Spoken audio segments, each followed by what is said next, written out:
Hello दोस्तों, welcome to some classes. दोस्तों, आप सभी का यूट्यूब के नंबर 1 चैनल सम क्लासेस में बहुत बहुत स्वागत। दोस्तों, जैसा कि आप जानते हैं कि अब आपको पूरे बचे हुए जो 75 दिन का जो शेड्यूल था मैंने आपको बता दिया है और उसी शेड्यूल को फॉलो करते हुए मैं आज आपको बता रहा हूँ सबसे most important figure of speech जो आपके बोर्ड एग्जाम में आपको पूरे 4 मार्क्स के आने वाले हैं। अब ये 4 मार्क्स आपको मिलेगा कैसे? ये 2 मार्क्स प्लस 2 मार्क्स है, 2 नंबर आपके एक डिफिनीशन पे और 2 नंबर इसके 2 एग्जाम्पल लिखने मिलेंगे। और ये कैसे करना होगा मैं इसका एक शानदार एग्जाम्पल आपको समझाने वाला हूं कि एक बार एग्जाम्पल को समझने के बाद आप कभी भूलोगे नहीं। तो इसके लिए आपको करना क्या है कि इस वीडियो के साथ शुरू से लेकर अंत तक बने रहना है। तो चलिए देखते हैं। सबसे पहले जैसा कि आप जानते हैं कि आपके जो 12th के सिलेबस में फिगर ऑफ स्पीच है वो कितने प्रकार की है, तो वो है हमारा 7 टाइप का। अभी आप 4 देख रहे हैं, अभी इसके बाद अभी आपका 3 होगा, लेकिन मैंने जो ये 4 लिखा है ये पहला और ये दूसरा एक जैसे डिफिनीशन पे डिपेंड करें। एक की अगर परिभाषा जिसको याद होगी, एक का डिफिनीशन जिसको याद होगा, इन दोनों का उसे याद आ जाएगा। ऐसे ही कॉम्बिनेशन मैंने यहाँ पे क्या हुआ है कि अगर पर्सोनिफिकेशन का डिफिनीशन जिसको याद हो गया वो एपॉस्ट्रोफी का भी डिफिनीशन याद कर लेगा। तो इसके लिए देखिए अब आप लिखना क्या है, सिमिली है, मेटाफर है, पर्सोनिफिकेशन है और एपॉस्ट्रोफी है। शुरुआत आपकी करनी है कि इन सिमिली लिखना है। In simile 2 different objects are compared, यानी देखिए इसको हिंदी में कहते क्या है मैंने आपको बताया हुआ, क्योंकि अब रिवीजन है तो मैं रिवीजन के में भी एक वीडियो आपको दे रहा हूं। इसके पहले फिगर ऑफ स्पीच मैंने बताया हुआ है, उसको अगर भी देखना चाहो तो आप डिस्क्रिप्शन बॉक्स में जाके लिंक ओपन करके उस वीडियो को देख सकते हैं। तो इन सिमिली 2 डिफरेंट ऑब्जेक्ट, 2 अलग अलग वस्तुओं की क्या आर कंपेयर तुलना की जाती है। क्या की जाती है? तुलना की जाती है। यानी आप जानते हो कि जहां उपमेय की उपमान से तुलना की जाए वहां पे उपमा अलंकार होता है। तो यानी यही सिमिली है।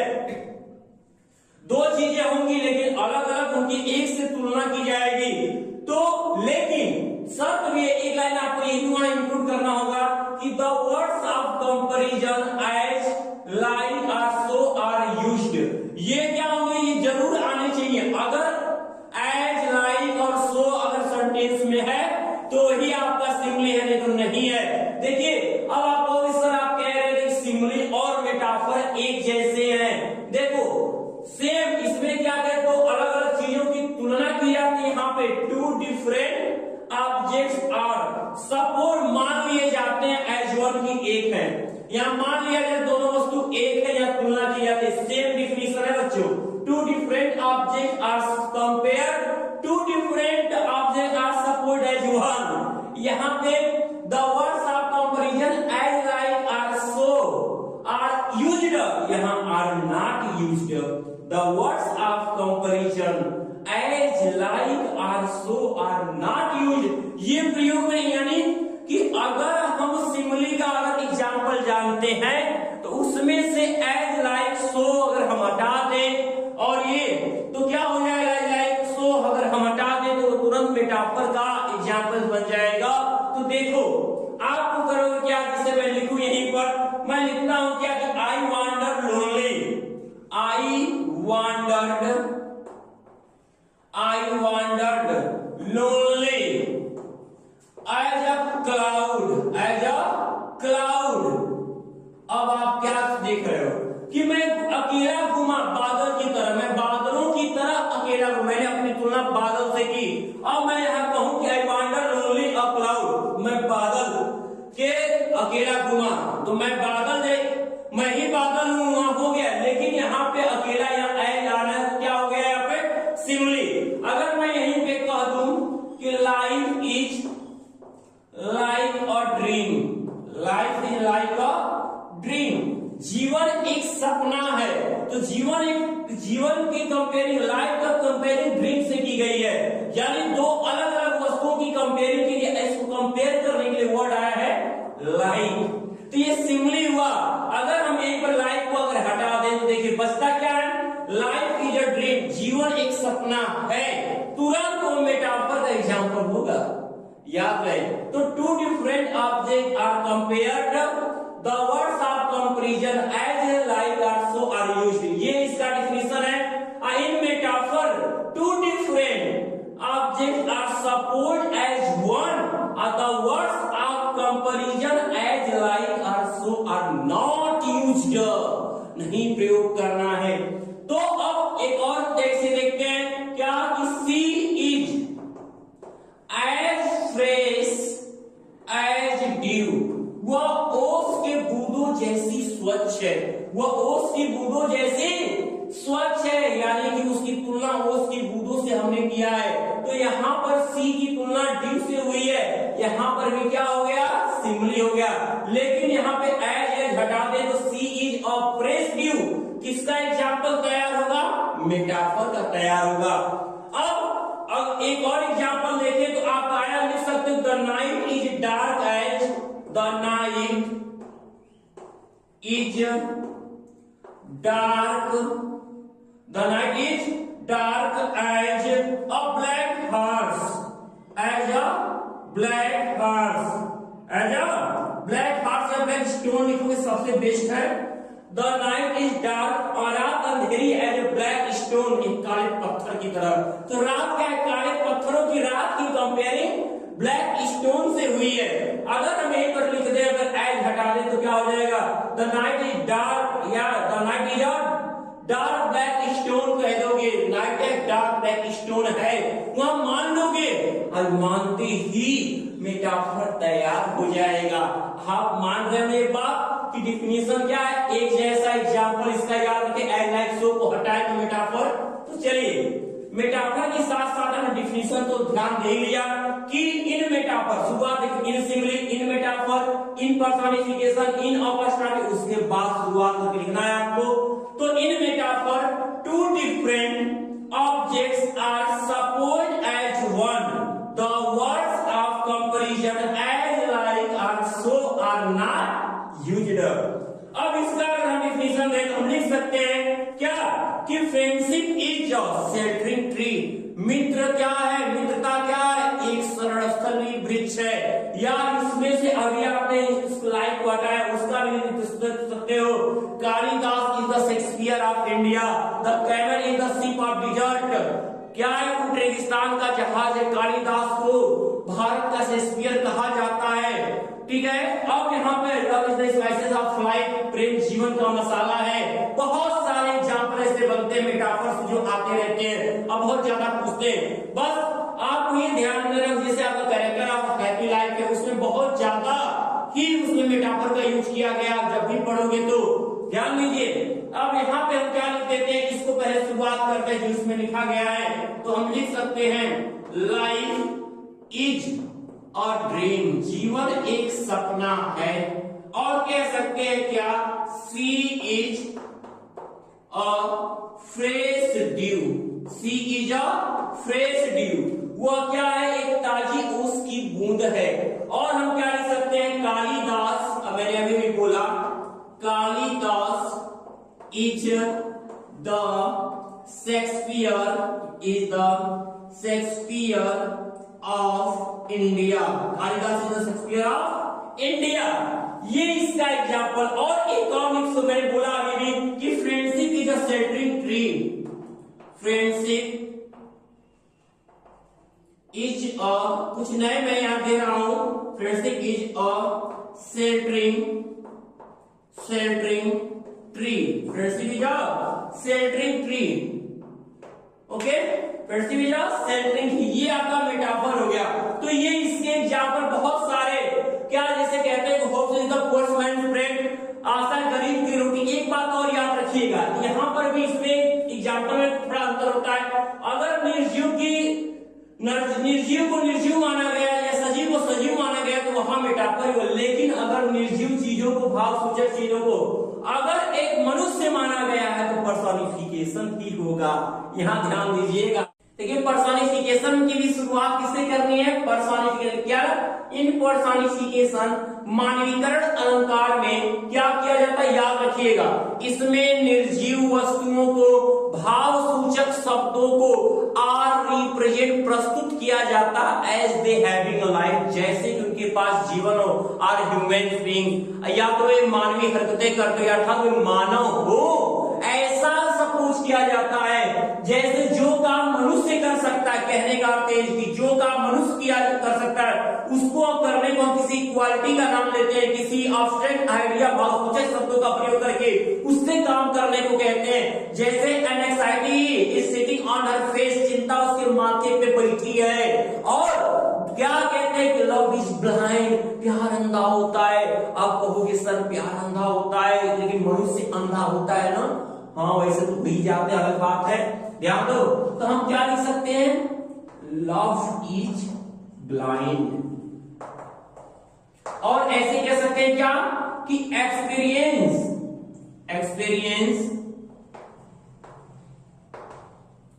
इज द बेस्ट टीचर, अनुभव सबसे अच्छा अध्यापक होता है। अब क्योंकि अध्यापक ये देखो यहां कहा है कि experience is the best teacher, अनुभव सबसे अच्छा अध्यापक होता है।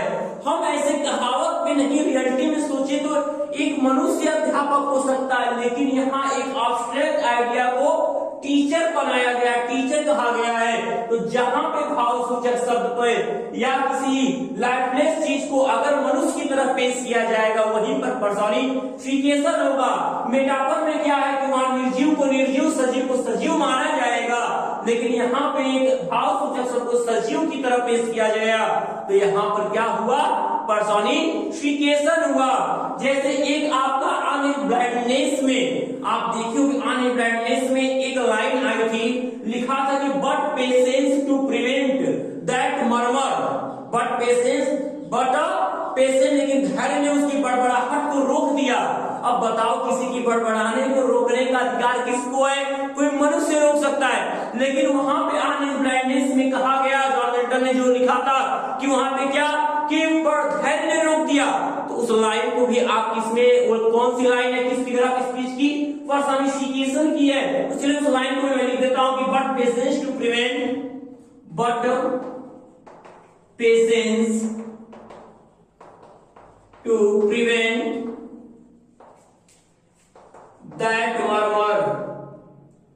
that murmur soon replies, ये पूरा लाइन सुन, लेकिन धैर्य ने क्या किया, उस बड़बड़ को रोकते हुए धैर्य ने शीघ्र उत्तर दिया। और एक और क्या ले सकते हो, मैंने बोला anxiety is sitting on her face, चिंता उसके माथे पे बैठी है। माथे पे कौन बैठेगा, चिंता बैठेगी, अरे कोई मनुष्य बैठेगा।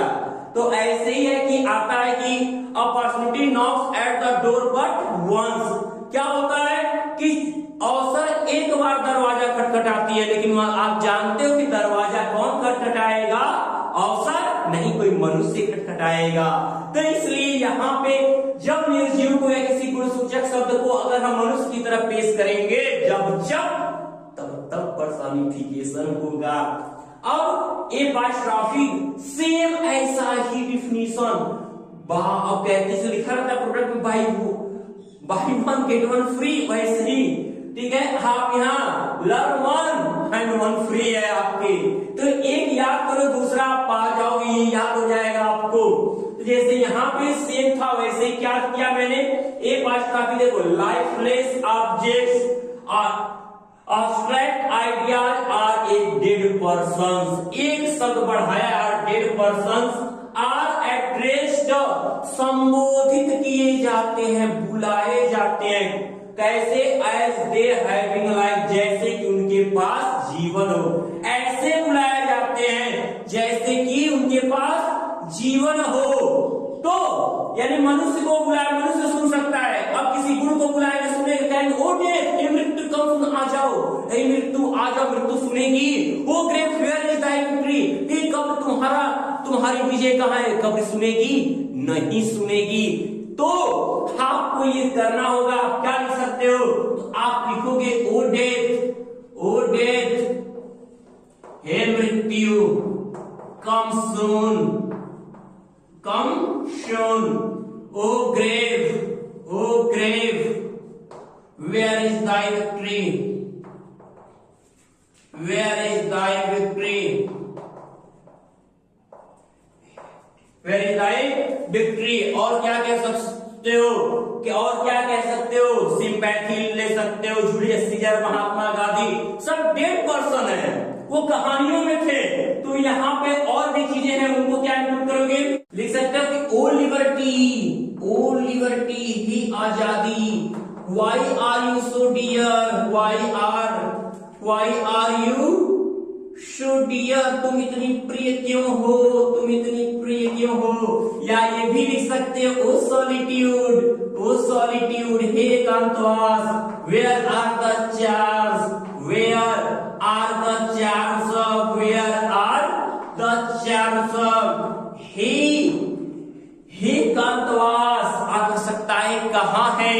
तो ये क्या आ गया आपका, इस तरह से ये पांचटा भी सेम डिफिनीशन के साथ इन personification lifeless object and abstract idea represent are addressed, यहाँ प्रस्तुत किया जाता है, यहाँ बुलाया जाता है। और कैसे, दे हैविंग लाइफ, जैसे उनके पास जीवन हो। बहुत बड़ा अंतर है, निर्जीव को सजीव मानेंगे तो पर्सोनिफिकेशन, निर्जीव को निर्जीव माने, सजीव को सजीव माने तो मेटाफर। याद रहे, अगर बुलाएंगे तो अपॉस्ट्रॉफी, अब बुलाएंगे नहीं आप। तो अब देखते हैं अगला तीन। तो ये रहा आपका ऑक्सीमोरन यानी विरोधाभास अलंकार। इसमें होता क्या है कि दो एक ही व्यक्ति या वस्तु के बारे में दो विपरीत गुण बताए जाते हैं। जैसे कहा जाए कि यू आर द वाइजेस्ट, वो सबसे बुद्धिमान मूर्ख है। ही इज रेगुलरली इरेगुलर, वो अनियमित रूप से नियमित है। अब भैया अगर वो अनियमित है तो फिर नियमित कैसे है, तो ये आपका क्या होता है ऑक्सीमोरन। तो करना क्या, बहुत ही इजी डिफिनीशन ऑक्सीमोरन, मेटाफर और पर्सोनिफिकेशन बहुत ज्यादा पूछे जाने वाले फिगर ऑफ स्पीच है। तो ध्यान दीजिएगा, इन ऑक्सीमोरन क्या, टू अपोजिट क्वालिटीज, दो अलग अलग गुणों को आर एडेड, जोड़ा जाता है टू द सेम थिंग, एक ही वस्तु के बारे में, एक ही वस्तु के बारे में क्या किया जाता है, दो अलग अलग वस्तुओं की बातें की जाती है, जोड़ी जाती हैं। जैसे भी देखिए एग्जांपल आपके पास है, यहाँ पे he was feeling sweet pain, वो मीठा दर्द उसे हो रहा है, उसे मीठा दर्द हो रहा है, वो मीठा दर्द महसूस कर रहा है। तो दर्द का भी मीठा होता है। तो ये दो एक ही व्यक्ति के बारे में उसके गुण को दो तरीके से प्रेजेंट किया गया है। कोई भी गुण कैसे अपोजिट है। It is an open secret, खुला रहस्य, रहस्य है तो खुला कैसे है, तो यहाँ पे भी विपरीत। अब लाइफ इज बिटर स्वीट, जीवन क्या है हमारा, कड़वा मीठा है। तो कड़वा अगर है तो मीठा कैसे है, तो फिर अपोजिट गुण की बात की जा रही केवल लाइफ के लिए। Your friend is the wisest, तुम्हारा मित्र सबसे बुद्धिमान मूर्ख है।